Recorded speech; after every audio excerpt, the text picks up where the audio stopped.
একেই তো গরমে হাঁসফাঁস অবস্থা, তারপর ভিড় ঠেলে বাসে ট্রেনে চড়া, কিন্তু তখন যদি ঘামের দুর্গন্ধ নাকে আসে তখন কেমন অস্বস্তিকর অবস্থার সৃষ্টি হয়। সাধারণত শরীরে ঘামের সঙ্গে যখন ব্যাকটেরিয়ার বিক্রিয়া হয় তখনই কিন্তু এই ঘামের দুর্গন্ধের সৃষ্টি হয়। অনেকেই কিন্তু আস্থা রাখে পারফিউম বা ডিওডোরেন্টের উপর, কিন্তু বাজার চলতে এইসব পারফিউমে রাসায়নিক মেশানো থাকে, যার ফলে কিন্তু অ্যালার্জির মতো বা চুলকানির মতো সমস্যার সৃষ্টি হতে পারে ত্বকে।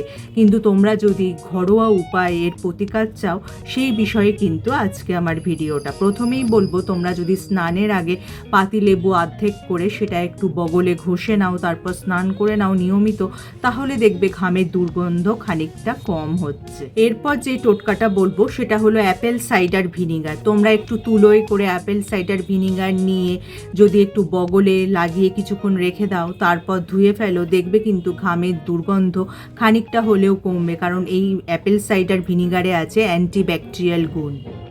এবার যে টোটকাটা বলবো, ধরো সারাদিন আমাদের বাইরে বেরোতে হবে বা অফিসে যেতে হবে, সেক্ষেত্রে 2 চামচ নারকেল তেলের সাথে কয়েক ফোঁটা যদি তোমরা টি ট্রি অয়েল মিশিয়ে নাও, এই টি ট্রি অয়েল জীবাণুনাশক হিসাবে কাজ করে।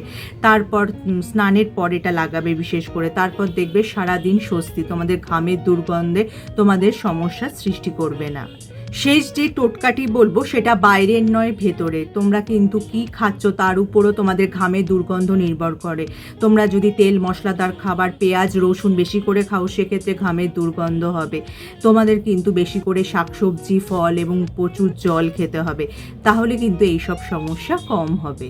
আর এইসব যে ঘরোয়া উপায়গুলি আমি শেয়ার করলাম, এগুলোর কোনো কিন্তু সাইড এফেক্ট নেই। এগুলো মানলে তোমরা থাকবে সতেজ এবং গন্ধমুক্ত।